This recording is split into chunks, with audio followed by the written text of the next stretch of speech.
Welcome back to Joy Tutorials. Today I would like to deliver information about BED second year 4th semester. What are the important questions examination point of view I am giving. Previous I given a few questions, remaining questions I am giving now. Here, explain waterborne diseases and control measures. This question came 2017 and 2019 came. This question very important. Waterborne diseases are conditions. These are caused by the pathogenic microorganisms that are transmitted through water. That's why these are waterborne diseases. These diseases can be spread by bathing, washing or drinking water, or by eating food exposed to outside like contaminated water. In that way it will be transmitted. That's why this is waterborne diseases. Some of the waterborne diseases we will see.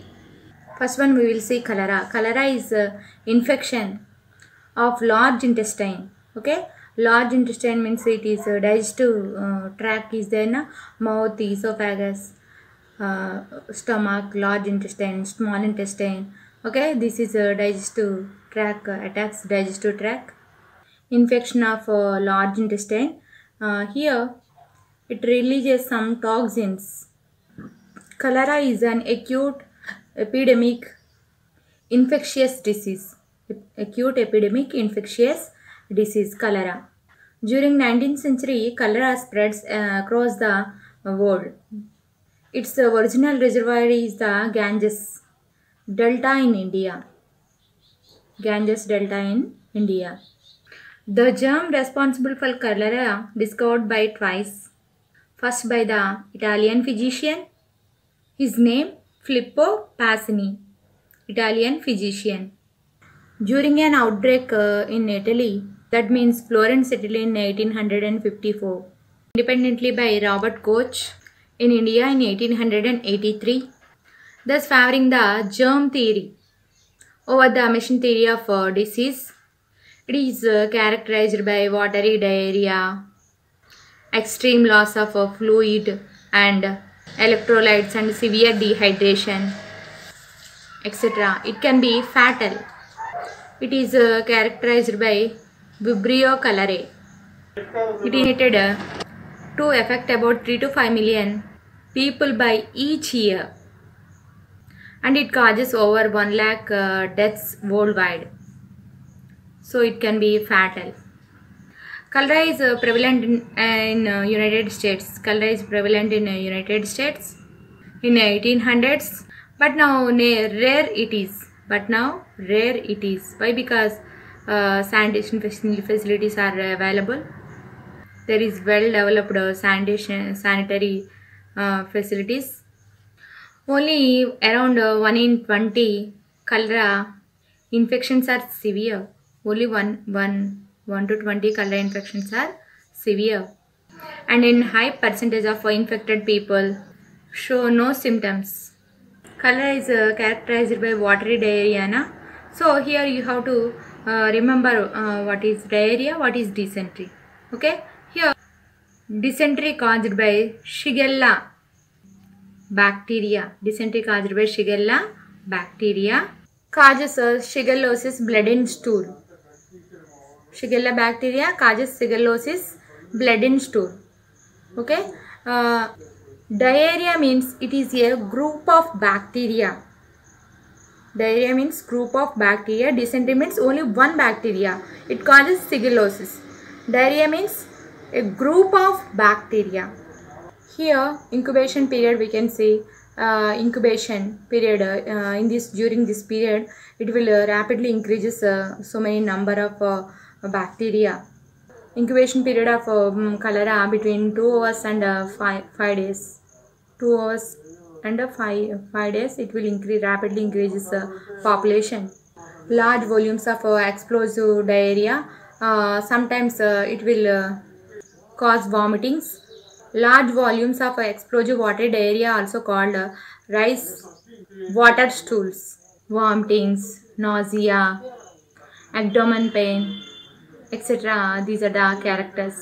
Signs: loose skin, sunken eyes, dry mouth, etc. Causes. Next one. Cholera bacteria enter the our mouth, enter through our mouth. It will enter through our mouth, often in food or water that is contaminated with human waste due to poor sanitation, etc. Next one, heading treatment. Isolate the infected persons immediately, otherwise it will be contaminated. Here, rehydrate the patient.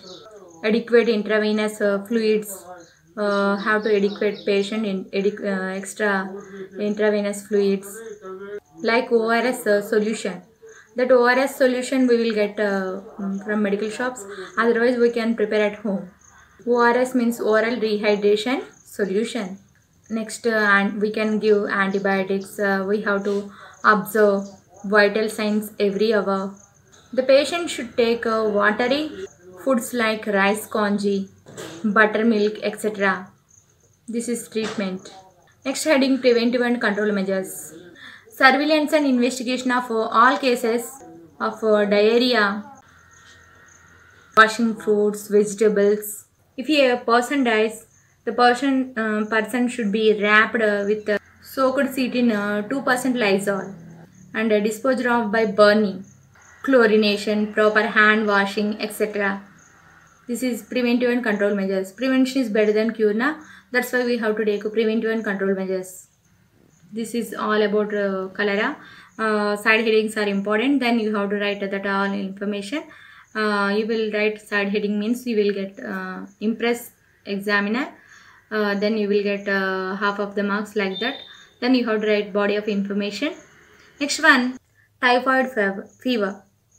Typhoid fever or enteric fever and paratyphoid fever. Okay, different names are there. Typhoid. This is a serious disease caused by typhoid bacillus. That means Salmonella typhi. Salmonella genus name, typhi species name. Two name system, binomial nomenclature. Okay, this is very useful.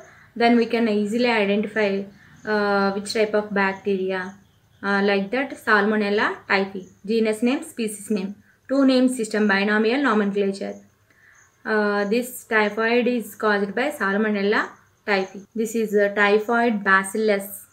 This is caused by contaminated food and water, swallowed by the contaminated food and waterborne disease. This bacteria enters inside our digestive tract, flourish in the Peyer's patches of a small intestine, where ulceration will develop through this bacteria. Incubation period 1 to 3 weeks. Signs and symptoms.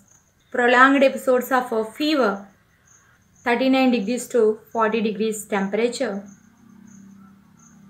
Loss of appetite, nausea, headache, constipation, loss of body weight, etc. Next one, heading diagnosis. Viral test, blood culture, presence of typhoid bacilli in the stools. Next one, treatment and nursing care, subheading. Bed rest, plenty of fluids, careful observation of vital signs, watch for complications such as intestinal perforation, etc. Intestinal perforation means this bacteria enters into intestine and it will kills the intestinal cells. Bacteria enter into blood. That is intestinal perforation. Next one, preventive and control measures. Every identification, proper treatment, isolate that patient to provide safe drinking water and safe food, immunize the contact person with the typhoid vaccine. Before discharging the patient, we have to test like a stool test. In that it must be negative. Then only we have to be discharge that particular patient. Otherwise, that patient also will be carry of the disease. Here typhoid fever, here paratyphoid, okay, enteric fever. We see now. Here symptoms all are same. Here, what is the main difference? Paratyphoid. Here Salmonella enterica, one of the 3 types of bacteria. Salmonella choleraceus, Salmonella enterica. Okay, this is paratyphoid bacteria. Clinically similar illness. It's begin 6 to 30 days after exposure and are the same as those of typhoid. Next one, hepatitis A. It is a contagious liver infection caused by hepatitis A virus. It is caused by contaminated food and water or contact with someone who is infected. Incubation period is 2 to 7 weeks until illness begins. Symptoms: yellowing of skin or eyes, jaundice, dark urine, fever, nausea, abdominal pain, vomiting, loss of appetite, and a low grade of fever, etc. Diagnosis: blood test. We have to conduct a blood test. Next heading, treatment and nursing care. No specific treatment for hepatitis A. In most cases of hepatitis A, the liver heals within 6 months with no lasting damage. It will heals within 6 months. Preventive and control measures. It can be prevented by getting vaccine or immune globulin soon after coming into contact with the virus. Good sanitation measures are essential. Good personal hygiene, etc. This is all about hepatitis A. Next, eye infection. First, cholera, typhoid, hepatitis A. Next, last one, eye infection. Eye infections occur when harmful microorganisms like bacteria, fungi, or virus enter in any part of the eyeball or surrounding area caused by microorganisms. Eye infections. Types of eye infections are 3. In that 2 are common infections, that are first one conjunctivitis, pink eye. Conjunctivitis means pink eye. Second one stye. Conjunctivitis, stye. Conjunctivitis is often due to an infection. Children frequently get it and it is very contagious. Stye means a bump on the eyelid. Stye means a bump on the eyelid. Okay, that happens when bacteria from your skin get into the hair follicle of an eyelash. Next one, symptoms side heading. These are itching, swelling. It includes redness, etc. And it leads to severe sometimes discharge, some problems with the vision, pain, etc. Next heading, treatment.